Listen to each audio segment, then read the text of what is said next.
drink about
Good evening and namaste everyone. On behalf of Intas Pharmaceutical Limited, I, Dr. Mithilesh Nayak, welcome you all to this fifth edition of Practice Pulse in Endocrinology. And today we are having an interesting debate on topic that age-related morbidity can be mitigated by hormones. And to guide us, we are having with us Dr. Subhankar Chaudhary sir. He is a professor and head department of endocrinology, SSKM Hospital, Kolkata, and he is also editor-in-chief, Indian Journal of Endocrinology and Metabolism. And to take us the debate topic, we are having Dr. Chitra ma'am as well as the Dr. Zubin Jacob sir. So now I request Dr. Subhankar Chaudhary sir to take us further. Over to you, sir. Hi, very good evening and a warm welcome to the current edition of Practice Pulse in Endocrinology. I hope we could convey some useful, practically useful information in the previous editions where we have discussed first about osteoporosis, then about thyroid function tests, then about hormones and hypertension. Then we had a session on SGLT2 inhibitors. And now the fifth edition is sort of on hormones as elixir of youth, if we may put it that way. If we go, we do understand the aging process involves a whole lot of things. And some of the changes that happen are indeed engineered by changes in hormone levels. We can't, as endocrinologists, as much as we would love to, we cannot claim that that's the only thing that's happening in the body that's determining the changes of aging. But there is a significant amount of hormonal changes, and it's been a topic of discussion and debate for a fair amount of time as to whether we could reverse, to a certain extent, the process of aging by intelligent application of administration of hormones. And interestingly, just before this session, I went to a site to look at, it's called EPO Medicine. I don't know whether you've all seen, looks all very nice, and it says it is an amalgamation of medical journals and medical blogs, and it's supposed to provide you concise, reliable, and what did they say? Sort of information that can be checked as well. And it says about growth hormone, it says what it can do. It says it can eliminate premature aging symptoms. It can reverse biological effects of aging. So that's two points there for aging. Growth hormone can do. Reduces body fat, increases lean muscle mass, strengthens the immune system, improves sexual performance and libido, lowers blood pressure, lowers cholesterol, restores hair color, and then I got more interested, restores hair growth, so I could possibly use it. And then increases bone mass density, it says, by about 2% per year, strengthens the heart, regenerates organs, and increases energy. What else do you need? So I'm sure we'll have an excellent session. We have excellent speakers this evening. And we, of course, these may or may not be what the speakers believe what they will speak on today. This is what they have been assigned. But I'm sure they will fight their point out to the best of their abilities, and best of luck to both. We, of course, will go by the usual rule that the proponent speaks first, and then it's about 20 minutes, and then it's the opponent.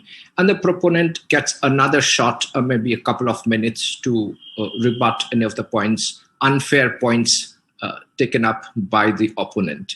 So first, we have Dr. Chitra Selvan, who is Associate Professor of Endocrinology at the Ramaya Medical College at Bengaluru. She has a lot of laurels to her credit, and she has got several publications as well.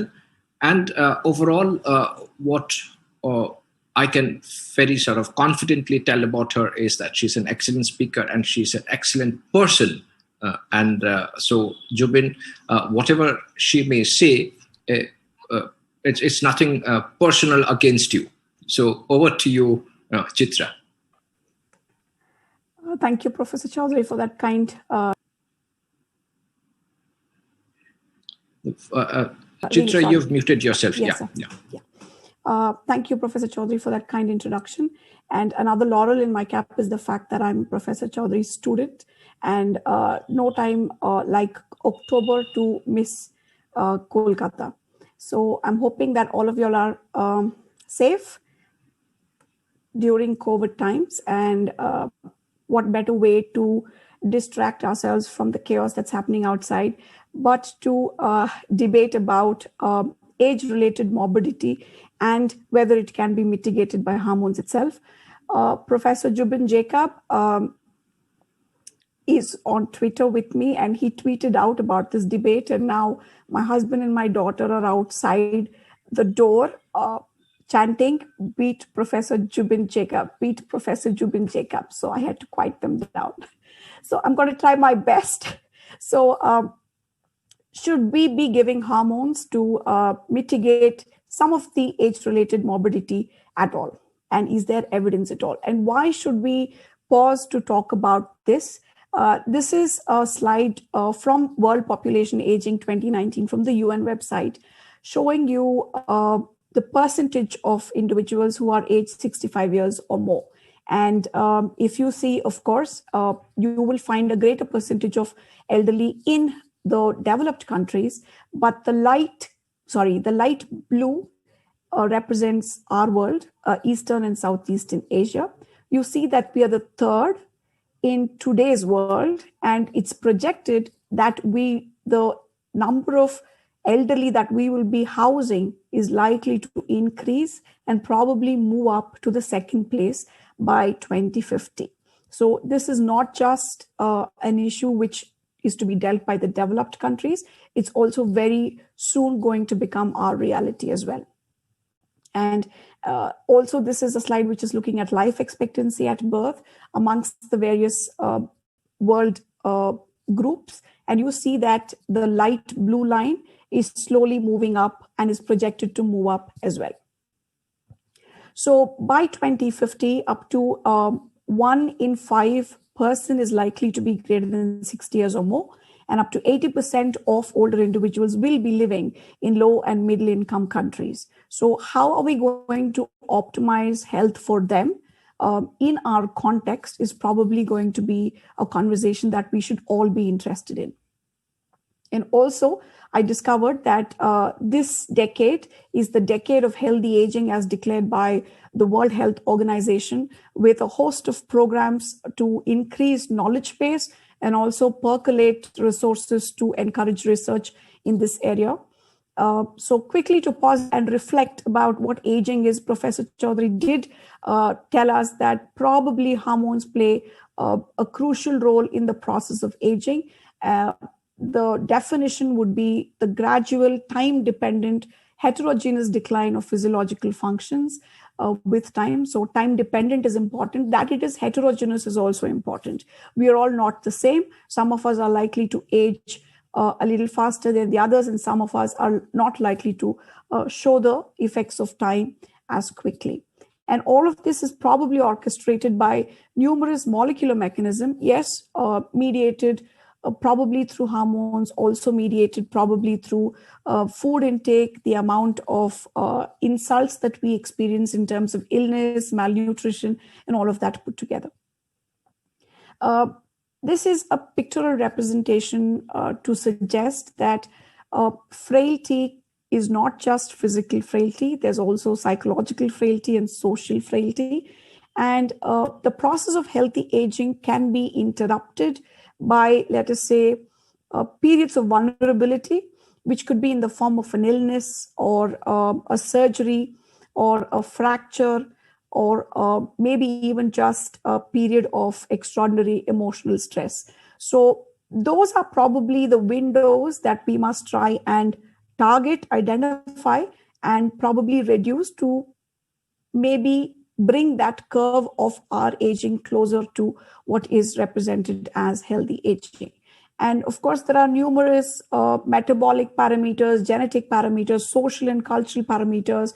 For example, I'm sure there is a gender difference for obvious reasons, but there are also repercussions related to the socio-cultural and economic status as well. And if you can break down the composite of aging into identifiable factors which we can review individually, and maybe talk about how hormones could potentially play a role in coming together as a cumulative to mitigate morbidity related to aging. It can be broadly broken down into factors related to frailty, osteoporosis, falls maybe, and metabolic parameters related to diabetes, hypertension, which could in turn funnel into vascular disease, stroke, maybe even vascular dementia. Of course, then you have neuromuscular factors like sarcopenia, the amount of physical strength, and of course, presence of other inflammatory conditions like arthritis, and of course, there is cancer. So I'm going to maybe break into factors which are probably relevant to endocrinology and attack it head on. I'm going to start with an extremely low-hanging fruit, but it is yet something that we are all ignoring and not paying enough attention to, even as endocrinologists, is what I think. So a few weeks ago, we had a round of chat and discussion where we discovered that even as endocrinologists, we are not targeting this particular factor, and that is osteoporosis. It is without doubt that the prevalence of osteoporosis increases with age, and it's an independent risk factor. Up to 1/4 or 25% of women aged more than 65 years have osteoporosis, and up to 1/3 of women greater than 80 years have osteoporosis. And up to half of women greater than 65 have either osteopenia or osteoporosis. And it's important to understand that your BMD might not be in the osteoporotic range. And more than half the fractures happen in women whose BMD is in the osteopenic range. So we very clearly know that osteoporosis is a very, very important risk factor. And we do in and out meet individuals who are in this age bracket. And yet, if you are doing a clinical audit of our own patients, we are screening very less, we are targeting very less, treating very, very less, right? And so this is a graph which is showing you the mortality rates after an intertrochanteric fracture broken down into two eras, before 2000 and after 2000. And you see that the mortality rates are very high, even as late as 1 to 2 years after intertrochanteric fracture, which means that if an individual has an intertrochanteric fracture, the probability that we're going to lose them or they may not live up to see their next birthday is as high as 50%. And that doesn't seem to have changed majorly, although there seems to be a slight trend towards improvement in the last few years. And this is probably one space where men are also fighting for their spot under the sun. It's traditionally or maybe believed that osteoporosis is a disease which affects women. Yes, it probably does affect women much more, but men are not exempt completely. Up to 30 to 40% of all fractures which happen are in men, and men with hip fractures have greater mortality than women with hip fractures. So this is not just a disorder which is pertaining to women per se. Yet, when we talk about osteoporosis, even after they've suffered a fracture, very, very few people receive treatment. Only about 25% of women receive treatment after a fracture. About 5% of men receive treatment after being admitted for a hip fracture. So there is a lot of scope here to improve morbidity and quality of life, very, very within our own realm, what we can do in our clinic with not too much of exertion, but we don't seem to be doing that. So recently, there has been quite a few change in the recommendations by ACE, which came out in 2020, where they have clearly broken down individuals into two groups, very high risk factor and high risk factor. And in individuals who've had a prior fracture with very high risk, it is recommended that we use hormones, teriparatide and abaloparatide, and teriparatide is very freely available in our country. to bring down the risk of fractures. So it is an anabolic hormone which is available, which when given as a daily injection for a window of 18 to 24 months does increase bone quality, and I'll show you how. And this is a QCT of bone in an individual who received teriparatide for about 21 months. And you can see there that the density of the bone increases. Not just that, the architecture of the bone between the two cortex also improves. So there you have an improvement in bone quality and solid evidence to suggest that it brings down the risk of fragility fractures. So something that all endocrinologists should do, and all, let's say, orthopedicians and primary care physicians could be able to do with a little bit of hand-holding, is a hormone which is very much in our midst. And talking about fractures, let's also pause to talk about falls. We know that vitamin D deficiency is mostly asymptomatic, but it is known to contribute to increased frequency of falls. And we also have evidence to suggest that replenishing vitamin D is a very easy way of bringing down falls. Probably this is something which is something that we are waking up to, and age more than 65 years is a clear-cut indication to be screening individuals for 25-hydroxy vitamin D deficiency. If not screening, because screening is expensive, at least replacing vitamin D. So that's a hormone, and that is something that we can make sure we are covering 100% in our clinic. Moving on to a slightly different context about sarcopenia and its relevance in the contribution to aging. Sarcopenia is decreased muscle mass. Of course, we don't need to always measure muscle mass. We could probably just look at muscle strength or muscle function. Has numerous factors contributing to it. Yes, the window that we are interested in is the endocrine factor, which could be in the form of decreased growth hormone, as was highlighted, or decreased gonadal steroids, be it testosterone or estrogen. But is there something else which is very common in our world, which we are probably not paying very much attention to? And this is a slide to show you that the presence of diabetes in the context of aging is very likely to exacerbate loss of muscle or sarcopenia, which at the end of the day can lead to frailty. And if you think I'm diluting the conversation by talking about diabetes, when we're talking about aging, this is a slide from the IDF Atlas published recently, showing you the prevalence of diabetes across the age groups. If move your eyes towards the last 4 columns, and you will see that in individuals who are greater than 60 years of age, the prevalence of diabetes touches 20%. If you take the prevalence of diabetes globally across the age groups, it's roughly 9.3 to 9.6, 9.3 in women, 9.6 in men. But when you're looking at the group that we are talking about, the prevalence is much higher. That's 1 in every 5 individual who walks into your clinic over the age of 60 years has diabetes, and up to 50% of that is undiagnosed. So how strictly are we screening for diabetes in our individual? Do you at some corner of your mind think that maybe once you've crossed that window, you're less likely to have diabetes? That's something to think about. And that's an easy way to address overall well-being and muscle strength and prevent frailty and sarcopenia. Now, moving on to the actual hormones, and which could contribute specifically with sarcopenia. And I will start with the gonadal steroids of estrogen. It's all in red because everybody's scared and worried about menopause, hot flashes, and irregular periods. 1, because it's uncomfortable to talk about it. 2nd, there has been a lot of confusion in the last 2 decades. But much of that confusion came from data from the Women's Health Initiative trial, which was a large trial, which looked at 27,000 odd women aged between 50 to 79 years, which studied the effect of estrogen with medroxyprogesterone or just estrogen, and followed up for coronary heart disease, an invasive breast, and another composite index, which looked at embolism, stroke, hip fracture, and death.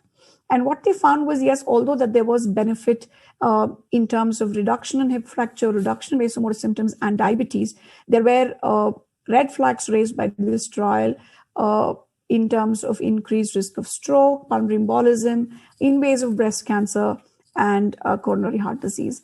If I'm going to break this down and see which arm had greater prevalence, you will see that in the arm which received MPA, which is medroxyprogesterone, they noticed an increased risk of both the heart events and the invasive breast cancer, whereas the group that received just estrogen seemed to do quite well. But another thing which was raised by the study was the fact that the women who were included in the study had a mean age of around 63 years, and they'd had menopause for about 10 years. So that was again something which could have offset many of the findings in this study, as could have been the fact that the progesterone that they chose, medroxyprogesterone acetate, is very likely to have greater adverse effects on blood pressure, carbohydrate, and lipid metabolism. And if you're talking about the absolute numbers, the differences between two groups, they are in double digits actually. So let's now look at, so it was good that this WHI confusion occurred very early. So now we have enough time to design proper trials to specifically study it instead of just prescribing hormones to women without knowing all the details about it. So this is data from the KEEPS trial, which changed the progesterone. They changed the progesterone and kept it as micronized progesterone and gave either oral estrogen or transdermal estrogen, and they followed them up for a window. And here they chose women who had just immediately postmenopause. So they had to be less than 36 months postmenopause, and they looked for increase in coronary artery calcium levels and carotid intermediate thickness, and they found no increase between the three groups. So it could be that earlier the window, no increased adverse outcomes in terms of cardiac, or it could be that the progesterone is the one which made the difference. So another trial which studied exactly this is the ELITE trial, which looked at early versus late initiation of hormonal therapy. This is a 5-year randomized controlled trial. They divided them into two groups: women who were less than 6 years after menopause and women who were more than 10 years after menopause. And they followed them up for a period of 5 years. And what they found was in the women who received estrogen, who were less than 6 years post-menopause, there was the carotid intermediate thickness progression was lesser as compared to women who received it later, highlighting the relevance of the timing of hormone replacement in women as compared to, let's say, women who've had postmenopause for 10 years. So does this mean we give estrogen to all? Maybe not, but there's also evidence here from the Danish osteoporosis prevention study, a really long follow-up, a 16-year-long follow-up, again, in women who just attained menopause, which showed a 50% reduction in death, heart failure, and MI. Okay, so KEEPS and ELITE reassure us that the red alerts raised by WII probably not unfounded, but we have to pay attention to the women whom we choose to give hormonal therapy. So you would not be giving it in women who are more than 60 years, who've had menopause for more than 10 years, or who have clinically overt cardiovascular disease. And you would still also not give it to all women, which was one of the things which was being done in the times WHI was studied. The FDA-approved indications are these. But when you have a person who's walking in with these complaints, let the WHI not deter you from using it in a person who's likely to benefit when you've chosen the indications carefully.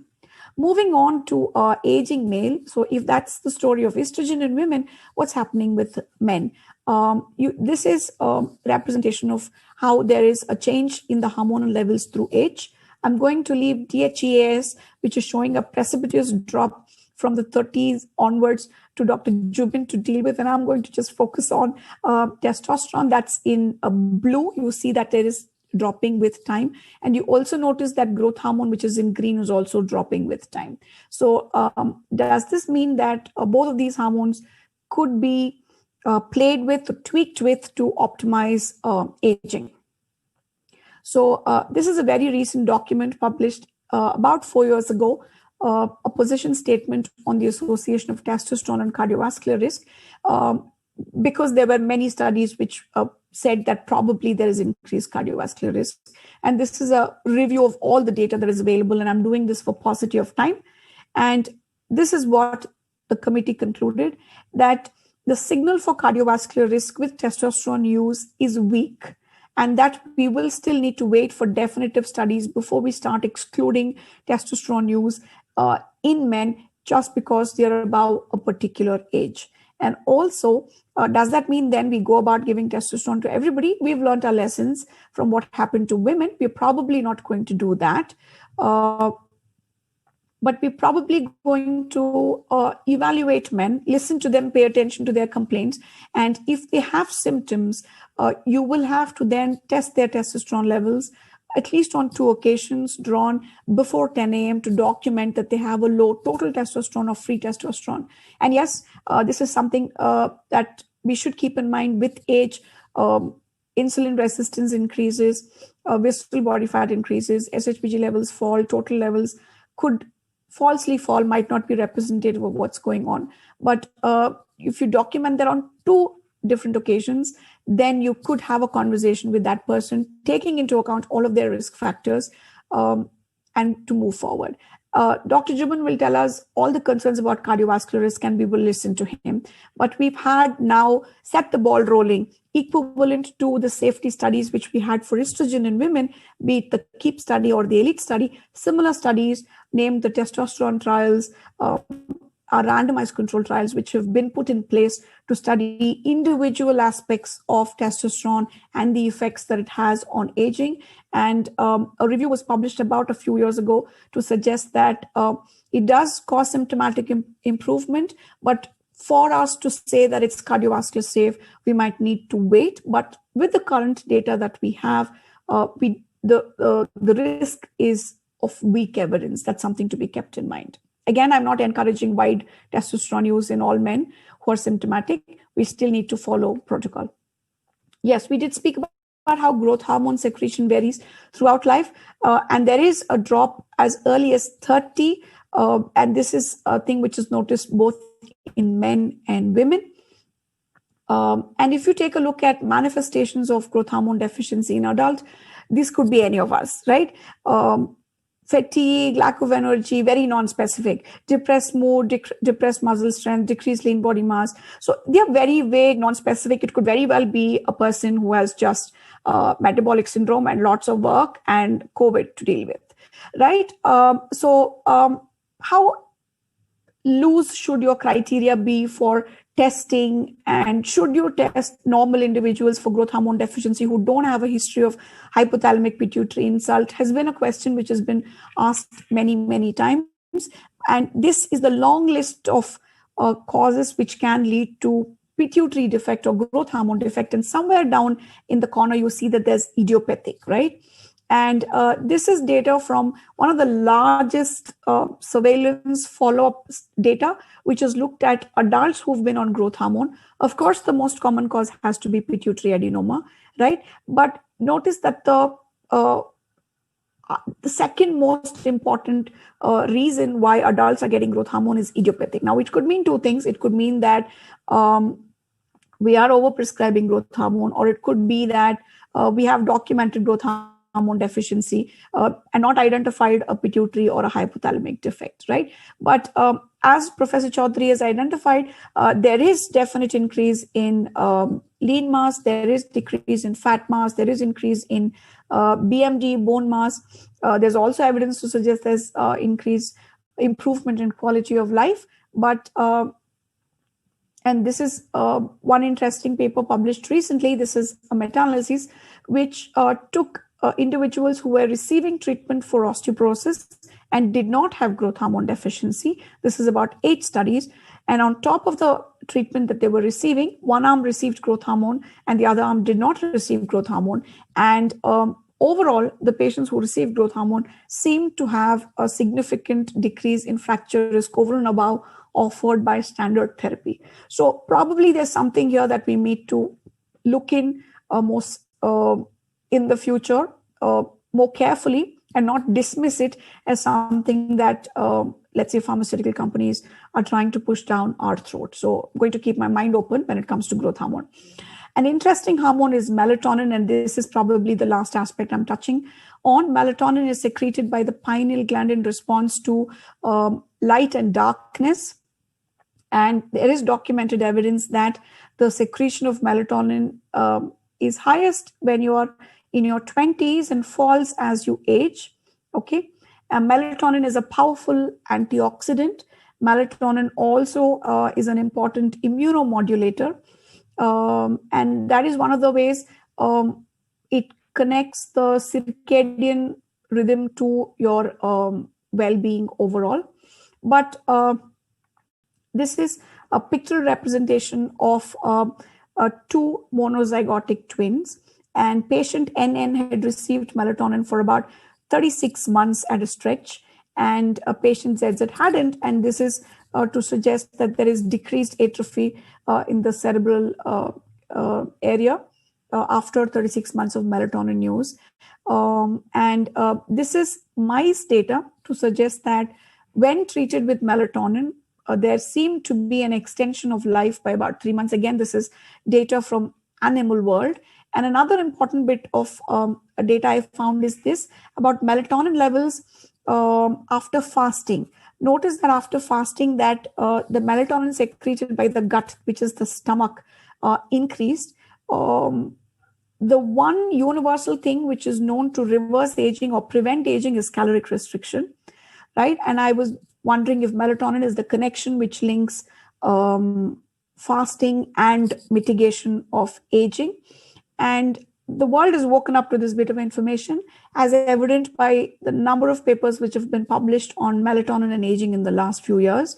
But of course, hasn't been a randomized control trial which has been done. But I know that melatonin is one of the most, let us say, over-the-counter abuse medication, which many people are using to maybe prevent aging in their own realms.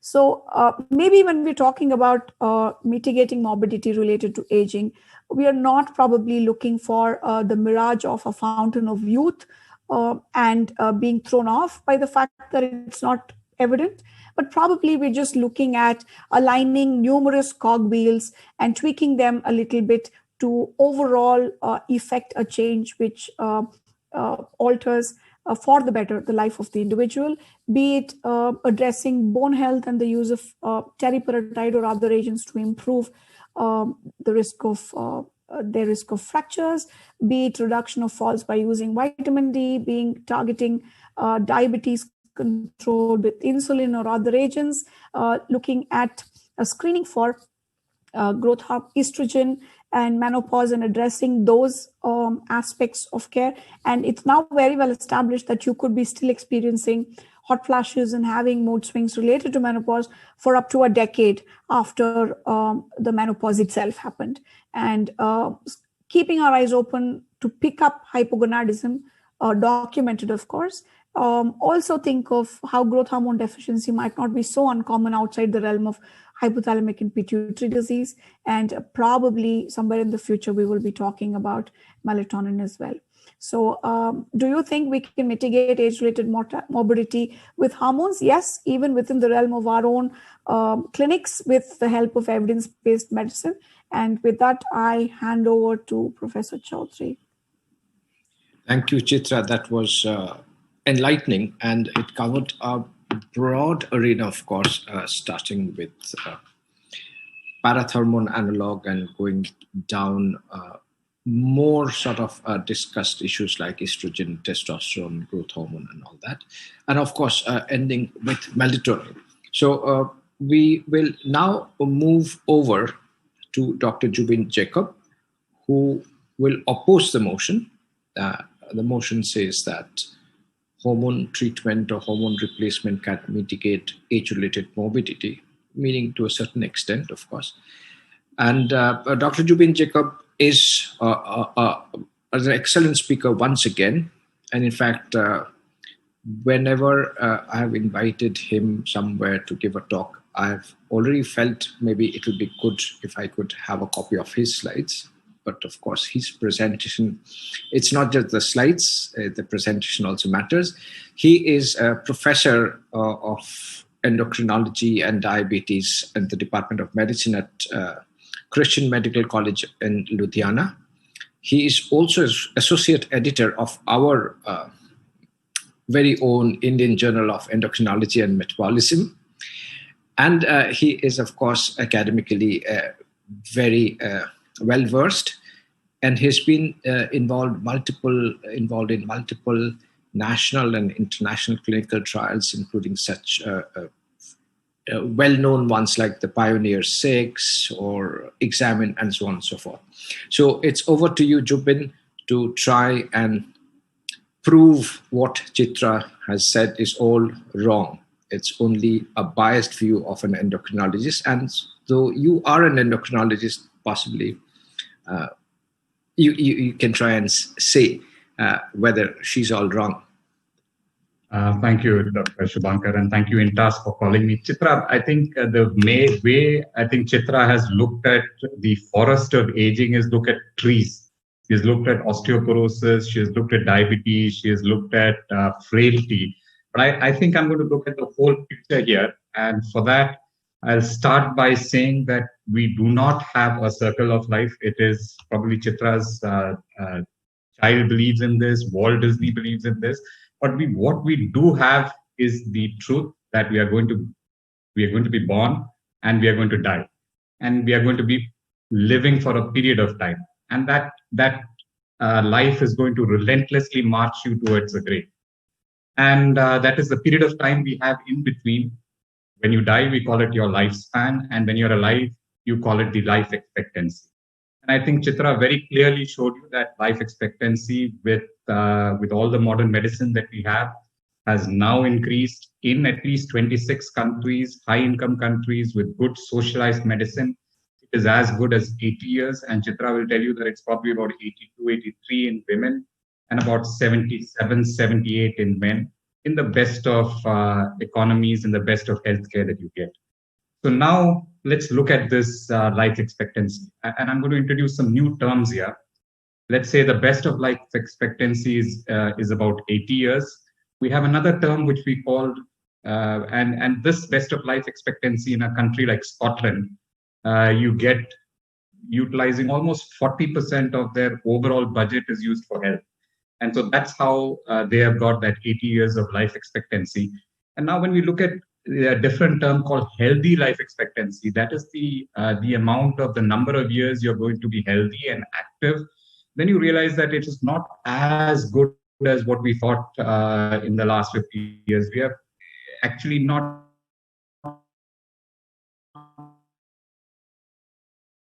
increased. That means most of those patients with years are going to live healthy for about 70 years and are going to have compromised life for another 10 years. When I say compromised life, it may be functional, it may be physical compromise, it may be mental compromise. It is living in nursing homes, living in care facilities, living with a carer full-time with you. So this is the kind of life expectancy that you expect with all the kind of advancements that we have currently. So what should we do? I think the whole question here is, can we do better than this? Can we increase the amount of healthy life that we have and reduce the amount while keeping the life expectancy the same? Let's say reduce it to 2 years. And there is a hypothesis which is called compression of morbidity hypothesis. So this was postulated about 10 years back. And what they clearly showed is that if you decrease age-related morbidity, which is exactly the debate topic for today, that means if you postpone age-related morbidity, you postpone the onset of diabetes, you postpone the onset of renal failure, you postpone the onset of cancer, you will may not end up with an increase in life expectancy, but you will end up with longer, healthy life expectancy and a shorter period of compromised life. And today's question is whether hormonal manipulation is going to decrease that age-related morbidity. And I'll quickly go through it. And I think Chitra is in very good hands. I think if you remember, this is Charles Edward Brown Sequard. He's a gentleman who's now been considered the founder of endocrinology. He was the first man to actually believe that there were secretions and call them hormones. And he removed an adrenal gland. And most of us know him as a very accomplished neurologist who first described the spinal pathways. Now, what happened with him was actually very sad. For about 30, 40 years, he was at the peak of his achievements. And then around, I think, 1965, he wrote this paper in the Lancet, and he also presented it at the Society for Biology in Paris, which is the effects produced in man by subcutaneous injection. And most of this he did by injecting himself with these animal testes extracts, and he injected himself and he started believing that it produced in him a rejuvenation. He felt much better. Exactly all the things that that Chitra was talking about. He felt more energetic. His muscle strength improved. He had sexual rejuvenation.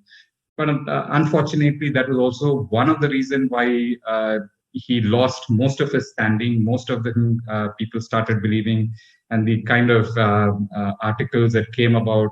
This is a note in a Austrian journal where they said this lecture must be seen as proof or the necessity for retiring professors who have attained their 3 and 10 years. So I think so. Chitra is in good hands. Founder of endocrinology. I think we have re-evaluated his contribution, and that is why about 20, 30 years back, people have now started considering him as the father of endocrinology. My outline is basically, I'll quickly spend 5 minutes talking about the endocrinology of aging. I'll talk about the impact of hormonal manipulation on this aging. And when I talk about impact, it's probably the lack of impact that I'm going to highlight. Finally, I'm not going to leave you with bad things, or I'm going to leave you with a positive, this thing that we can compress this age-related morbidity. We can get a more healthy lifespan and reduce the compromised lifespan that we have. And how to do about it, I think I'll spend the last 5 minutes with that. So let's start with endocrinology of aging. And I'm like our president, Dr. Sanjay Kalra, I'm going to start using some new words. Well, the first word I'm going to use is thyroaging. And I think most of you know that as you grow older, there are more chances of having thyroid dysfunction. Subclinical hypothyroidism over the age of 65 is very common. And if you look at longitudinal studies of aging people, you would see most of them would have about a 13-14% increase in TSH values as you grow older. There is usually no change in free T4 values. And if you look at the T3 concentration or the free T3 concentration, there is a decline. And I think now the science is very well explained that it is primarily driven by a decrease in peripheral conversion of T4 to T3. And that is why we have lower T3, normal T4, and an increase in TSH. Now, this is not what Chitra is interested in, because it is not, giving them hormones are not going to make any difference here. So let's forget thyroaging, look at glucoaging. And I'm sure Chitra showed you that a lot of patients, as they grow older, are going to develop some degree of glucose intolerance. It's as high as 40% at the age of 65. It goes up to as high as 50% while you're at the age of about 80 years of age. And we know the reasons for it. It's both a decrease in insulin secretion from the beta cells and also an increase in insulin resistance. Glucoaging is something that you're going to encounter, but like Dr. Chitra said, insulin is not going to be the panacea for glucoaging. It is not going to help you live a longer, more health and have a life expectancy that is more healthy. Now, bone aging is, I think, Chitra has talked a lot about osteoporosis. We know bone aging, you attain your peak bone mass by the age of about 30. You have fairly static bone mass for about 20 years, and things start declining after the age of 50. Most of us believe there's a lot of contribution of the gonadal hormones onto this loss of bone mass. But there is also what I would consider bone aging, that Chitra already discussed, that there is decreased conversion of active vitamin, conversion from cholesterol to vitamin D in the skin. You are, as you grow older, you are less good at converting or making your own vitamin D in your skin. Your parathyroid gland starts producing more parathyroid, whether it is part of aging itself or is it a response. There are aging happening within the bone itself. There is increased conversion of cortisone to cortisol in the bone. There is a change in FGF23. How that impacts, we are still not clear. So there is a definite bone aging which is independent of what is happening to our gonads and the decline in gonadal functions. But these are not the interesting things. Interesting things are the pauses. And I think Chitra spent some time talking about menopause, but I think as endocrinologists, I think we have done a great disservice by using the word pause. I think we have used the word pause quite a number of times, and now we have at least 4 well-described pauses. And when you hear that word pause, let's say you're listening to music and somebody pauses the music and you're really enjoying it, and then you're always looking for some knight in shining armor to come and unpause and get you back to your music, get you back to your jive that you were really enjoying. So that is why I dislike this word pauses, but I look at some of the pauses that we have in endocrinology as we grow older. The most important of that is menopause, happens around the age of 50, considered to be primarily a gonadal exhaustion of the follicles leading on to a gonadal failure. And I think Chitra has already described, and then it leads to an increase in cardiovascular disease, increase in osteoporosis, also increase in dementia. But I think we are now realizing it is not just a gonadal failure.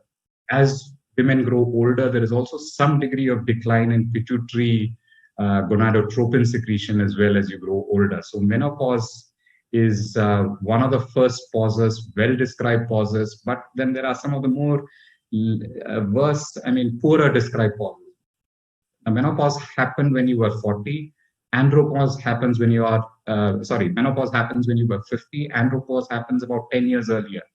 When you're 40, you start declining free testosterone levels. If you look at the first panel, you can see the testosterone level doesn't change much. But most men at the age of 40 will start having a decline in free testosterone levels. And that is primarily because of an increase in SHBG levels. And you can see then in about 5-10 years, the luteinizing hormone also starts going up as you age. And we call this andropause. And I think I'll discuss how the treatment for this is not going to make any impact on your healthy life expectancy. Now we have a very interesting third pause, which we call adrenopause. Now, if you look at it, things are now happening 10 years earlier. Adrenopause, menopause happened at 50, andropause happened at 40, adrenopause is now happening at the age of 30. And this happens in both men and women. It is primarily the zona fasciculata, which starts producing lesser amount of sulfated DHEAs. And that you can see the decline continues. Starting at the age of 30, it continues for the rest of your life. And you have now a pause, which is going for almost most of your life. With menopause, you had 30 years of menopause. With andropause, you had half your life. You are with andropause. With adrenopause, you're now spending 50 years under the pause of your adrenal production of DHEAs. Finally, I think the most interesting pause or the most controversial pause is what I call the somatopause, or the decline in growth hormone and IGF-3. And that happens right after puberty. So menopause was at 40, andropause started at, menopause at 50, andropause at 40, adrenopause at 30, and somatopause is starting right in the 20s. So that means if I'm going to manipulate hormones to try and get you a better life, I'll have to start right at the age of 20 with growth hormone. And the decline in growth hormone, it's not just a decline in growth hormone, it's also a decline in IGF. It is not an increase in resistance to growth hormone effect. So once we have understood these 4 pauses, I'll discuss primarily these 4 pauses and the impact of hormonal manipulation. Now, when we talk about music being played, and this is a band, this is a 5-piece band. You can see there are 5 people in the band. At the age of 20, your drummer has stopped drumming. So that means now your music is a 4-piece band is playing the music. At the age of 30, men and women have adrenopause. So your keyboards have stopped functioning. Now you're limited with your female vocalist, your bass guitarist, and your lead singer. And at the age of 40, the bass guitarist has also stopped functioning. And now, then at the age of 50, you had menopause. So anyone over the age of 50 is, if we believe in these pauses, is essentially playing music with just one instrument and a single vocal. That is what is happening. So let's see whether we can, get these pauses to unpause themselves and start playing the music again.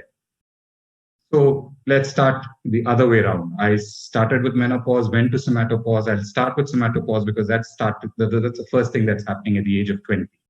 At the age of 20, we've had a decline in growth hormone and IGF, and our drummer has stopped playing the drums. What shall we do? Shall we start growth hormone? And I think Dr. Chaudhary also talked about the amount of information that is available in the net about growth hormone being the fountain of youth, being the elixir of youth.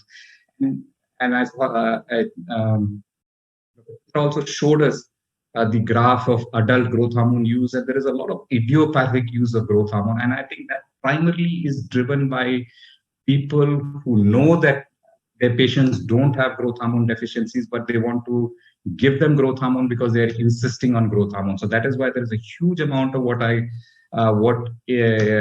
is called idiopathic growth hormone treatment. And if you look at the basis on which growth hormone treatment has been advocated as a way to get young, I think the paper is in 1990. It's been 30 years. And if you look at the paper, this is the use of or the effect of growth hormone. It is about 30 odd patients. 30 odd patients on whom growth hormone were used for about 2 years. And they found that it increases lean body mass, it decreases adipose.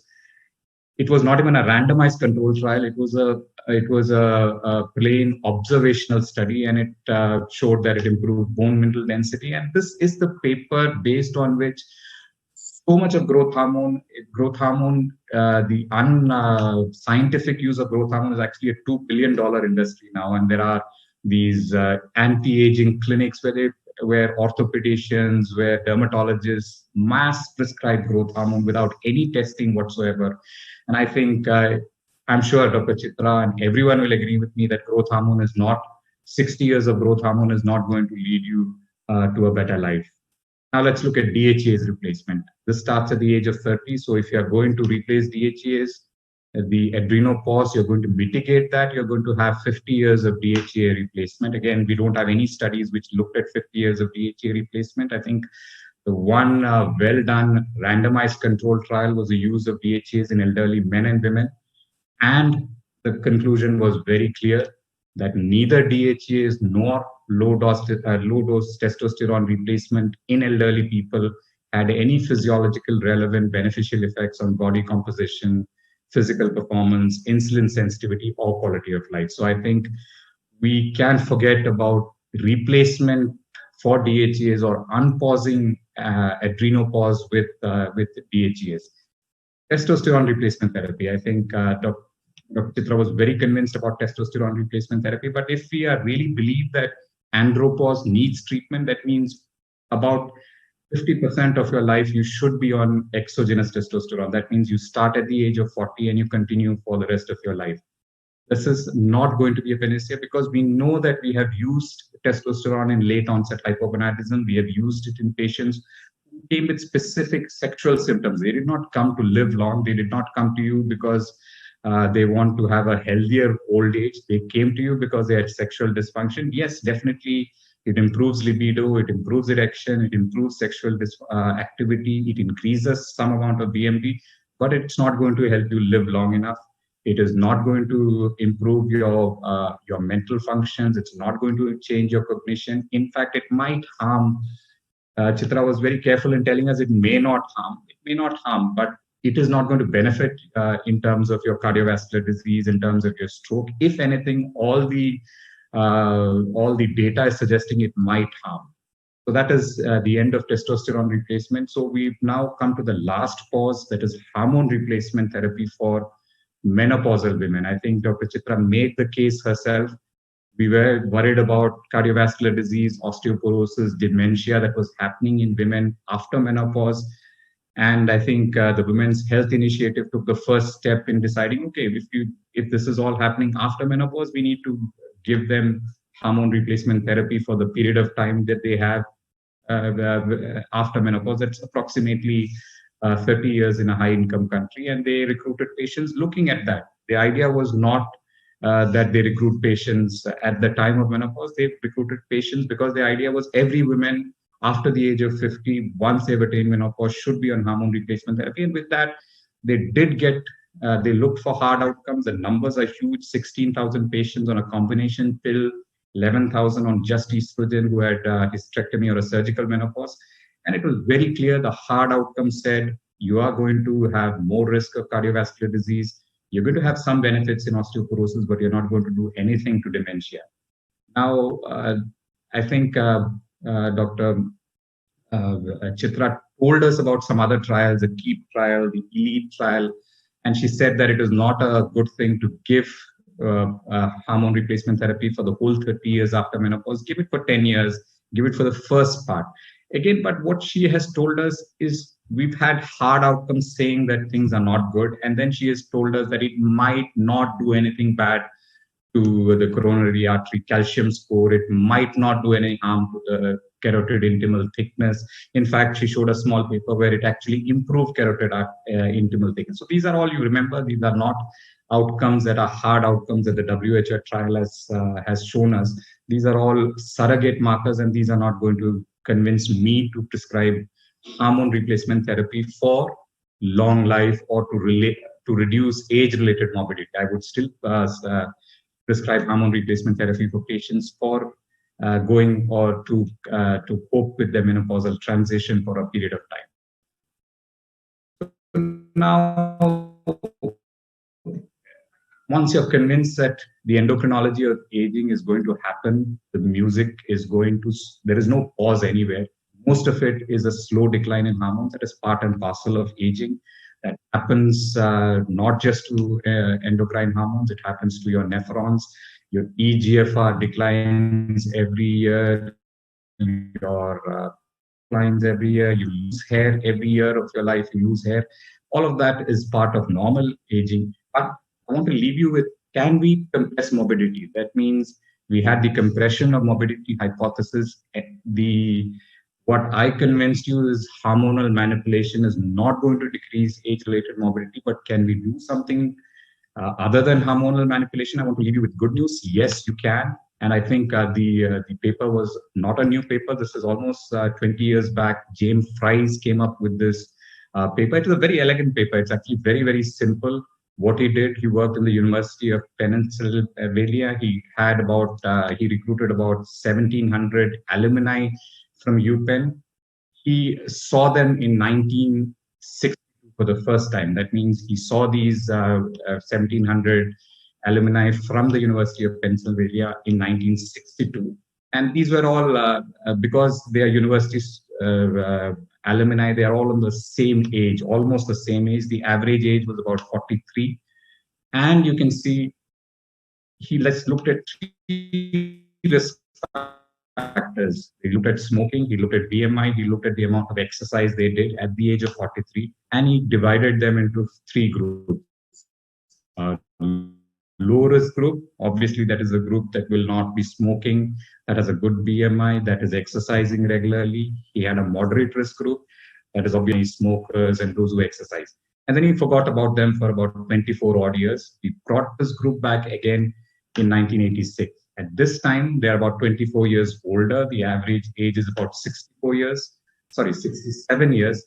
And now what he did, after the age of 67, he looked at them every year.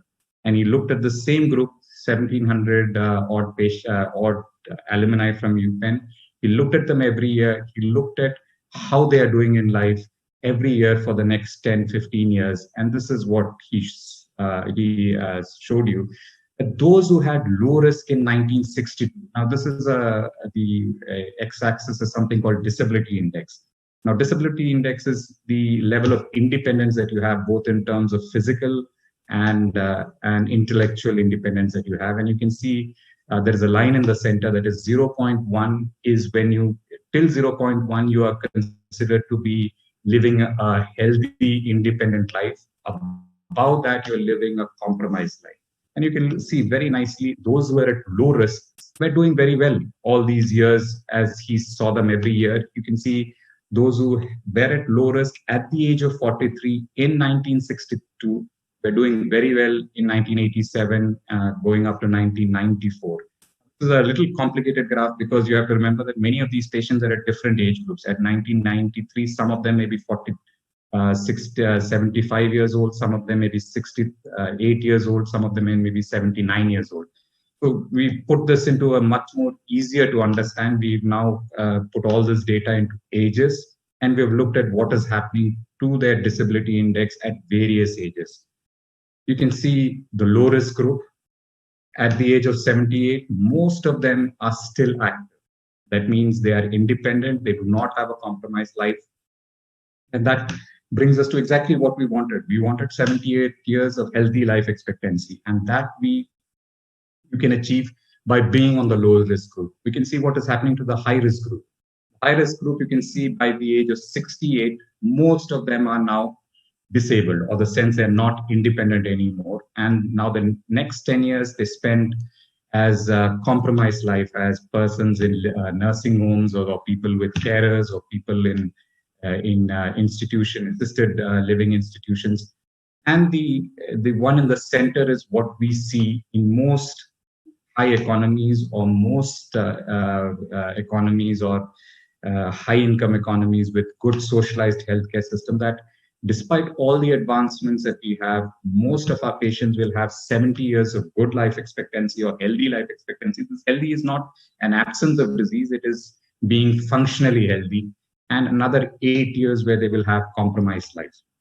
So I think this graph tells you that if anything that is going to change or decrease your age-related morbidity, it's definitely not hormones. It is an early adoption of a healthy lifestyle. So now I want to again go back to the pauses that we had and the music band that we had. And we said that at the age of 20, you're going to get somatopause. And I think when you develop at the age of 20, when you develop somatopause, rather than giving growth hormones, you develop a good, healthy lifestyle. You start avoiding fizzy drinks, you stop smoking, start alcohol, or use alcohol in moderation. At the age of 30, when you develop adrenopause, I think the thing is to start exercising. At the age of 40, I think calorie restriction, intermittent fasting, these are things you can adopt. Healthy lifestyle you can adopt at the age of 40 when you actually achieve what is called andropause. And at the age of 50, when you attain menopause, I think it is the time to start mindful living, start meditation, and get stress levels down. A combination of all this is going to get you what we wanted from hormones, will get you longer lifespan. More important than a longer lifespan, will compress your morbidity to the last part or the last quarter of your lifespan. Most of the chronic diseases will go into your last quarter, the diabetes, the hypertension, the cardiovascular disease.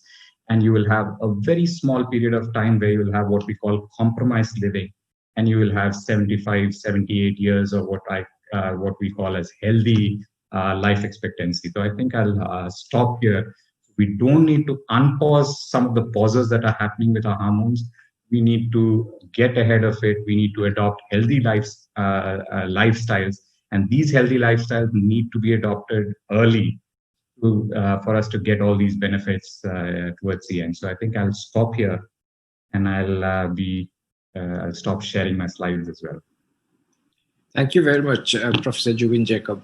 That was marvelous, wonderful, which was informative and also had a little bit of philosophical approach to managing aging. So we will allow Chitra maybe a couple of minutes for rebuttal. Thank you, Professor Chaudhary. Thank you, Professor Jubin Jacob, for that talk. This is probably one of the few debates where we seem to be in agreement, found our own patches where we are happy, which aligns with probably our thought processes, and yet managed to finish our talk. But I strongly think that this is a very utopian view to how aging is supposed to be. And I don't think I can tell a 50-year-old woman who walks in with her life thrown apart in the midst of hot flashes to think about mindful living and meditation. I will not survive that even as a woman endocrinologist, not in the age of feminism. Leaving feminist aspirations aside, I really, really think that, yes, while we do not want to cause harm by unnecessarily meddling with the hormonal milieu, it is absolutely necessary that we keep our eyes open to at least identify the hormonal imbalances, which we can probably address very well within the realm of scientific evidence. We don't need to be doing concoctions of injections, and there are numerous clinics which are thriving, and you do have throngs of people crowding to them. Maybe we don't have to offer that and be absolute proponents of giving cocktails of all the hormones, but if you're just doing what we're doing, keeping our eyes open, conducting relevant, clean scientific trials to advance knowledge, to make sure that we are improving quality of life without increasing harm to our patients, I think towards that end we must absolutely work. And I really don't think that mindful meditation is the thing that I would recommend to people who are coming with absolute complaints. I would listen to them, pay attention to an examination, and evaluate and treat. Over to Professor Chaudhary. Thank you very much. We have quite a few questions on our chat box. Maybe we'll address a few. And one of the questions, of course, was what the debate was all about. Dr. Diptendu sent in a question: can hormone replacement mitigate common morbidity related to aging? Of course, maybe you wait till the end and try and get your own answer out of the different points that have been made. So first to Dr. Jacob. So this is Dr. Abhik Dash. He would want to know the dose of thyroxine for subclinical hypothyroidism, which occurs more commonly in elderly. So what dose would he use, or meditation? Please unmute yourself. Yes. So very clearly, I am not advocating any hormone replacement for reducing morbidity on a long-term basis.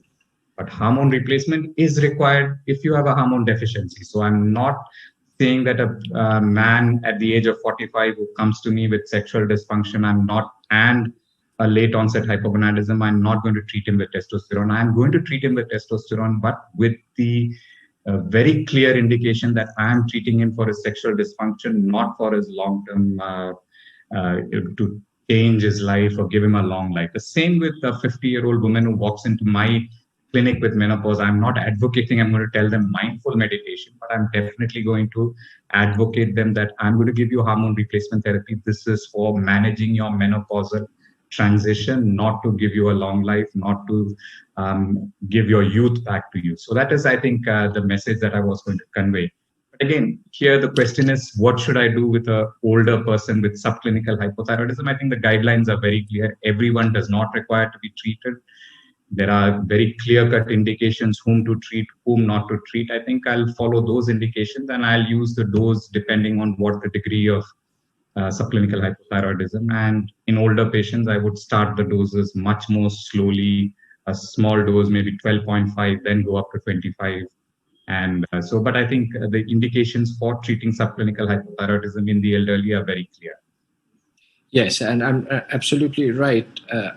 Again, possibly in the elderly, we will not be treating unless the TSH is really above 10, and there is suggestion that unless it's really above 20. And even if there is someone who is on replacement treatment, our target TSH is much more relaxed in the elderly. So now for Chitra, you have mentioned about PTH analog for preserving bone health, teriparatide and abaloparatide.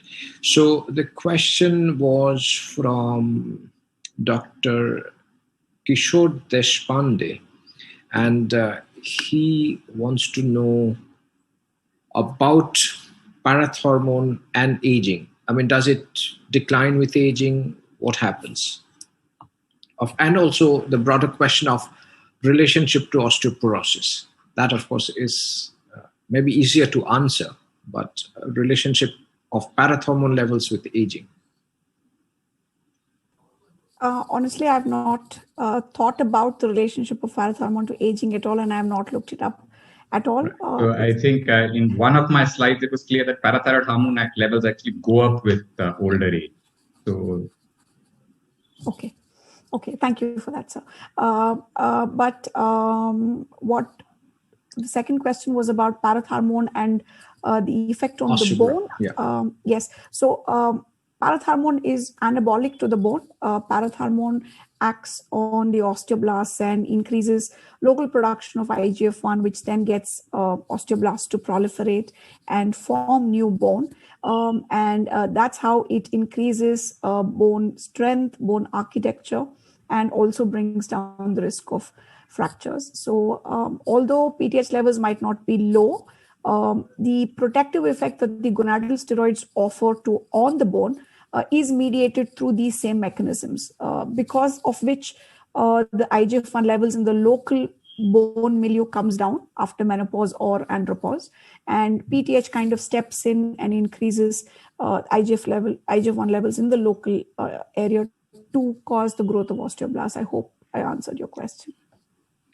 Yes, and of course, we need to remember maybe whether the PTH is very high, whether it's high for the entire duration of the day or only parts of the day, that also possibly decides, because we clearly do have increased fractures with hyperparathyroidism, primary hyperparathyroidism. So yeah, that's a tricky area, though. Yeah. Right. So, and yeah, please go ahead. I just thought I should clarify that. So with PTH, the continuous exposure versus intermittent exposure seems to be the key difference. So if the bone is exposed to PTH high levels throughout, then it's likely to cause greater bone resorption, as occurs in primary hyperparathyroidism. But when you're administering PTH as an injection every day, that would be intermittent administration of PTH, which then selectively seems to trigger osteoblast growth over bone resorption, and that is for a finite window of 18 to 24 months, what is referred to as the anabolic window, and that is what we're trying to cash in when we administer PTH. I did show a slide, although I didn't have the time to pause and explain that nuance. Thank you. Right. Yeah, thanks. So, and now Dr. Sanjeev Varma, he wants to know the minimum tests to establish growth hormone deficiency in the adult or the aging population. Maybe it's to Dr. Jubin Jacob, because you are okay to treat if they have got definite deficiency. Yes, so I think the FDA has very clearly said that, many drugs, most drugs, it just gives you an indication, but it does not say you have to fulfill the indication. It tells you, but with human growth hormone, FDA has very clearly said if you're going to use human growth hormone in an adult, you need to establish growth hormone deficiency with a stimulation test. And what stimulus we use is up to you. The gold standard is stimulating growth hormone secretion via hypoglycemia by injecting a controlled dose of insulin. So it's called insulin hypoglycemia test, and that is the gold standard to establish adult growth hormone deficiency. There are other stimulation tests, but they're not so commonly used in adults. I think the gold standard is still insulin hypoglycemia test. But if you have a pituitary disease and you already have 2 or 3 hormones which are deficient, you can straight away treat those patients with growth hormone without establishing. But for all those idiopathic causes, I think without establishing growth hormone deficiency, giving growth hormone is, opening ourselves to quackery. Yeah, and it's the difficulties of conducting this insulin hypoglycemia test as well, and especially in the elderly who may also have underlying coronary artery disease. It's also not an easy test to perform, right? And then maybe we need to wind up soon, but one to Dr. Chitra. This is from Dr. Das. Do HRT have any role after the age of 60 in decreasing mortality or morbidity? We have had allusion to this issue, but maybe Chitra, you could summarize. Of all the trials which have looked at hormone replacement therapy, I think the longest was with the Danish osteoporosis study, in which the replacement was given for about 11 years and followed up for about 16 years overall. So for now, we have data to suggest that it is safe to be used from the date of onset of around the time of menopause for about 11 years or so. And going back to the point which Dr. Jacob did say that, does that mean we do not give hormone replacement therapy to a 60-year-old? I think it's more about how early or closer to the time of menopause you start. That's called the timing hypothesis. So when you've had menopause for about 10 years or so, the process of atherosclerosis is kind of set in. And when you give estrogen plus or minus progesterone, it is likely to accelerate. That's the theory. But when you initiate estrogen closer to the time of onset of menopause, you're likely to retard the progression. So that is the essence of the timing hypothesis of hormone replacement around menopause. Right. And I would once more maybe sort of trying to come to the end of this day's discussion. There is a significant amount of disconnect between theoretical supposition and clinical evidence. For example, there is a whole lot of possibility that estrogens could improve cognitive function. And there's some evidence out there as well. But possibly in clinical practice, you do not see that translating into real benefit. That is one.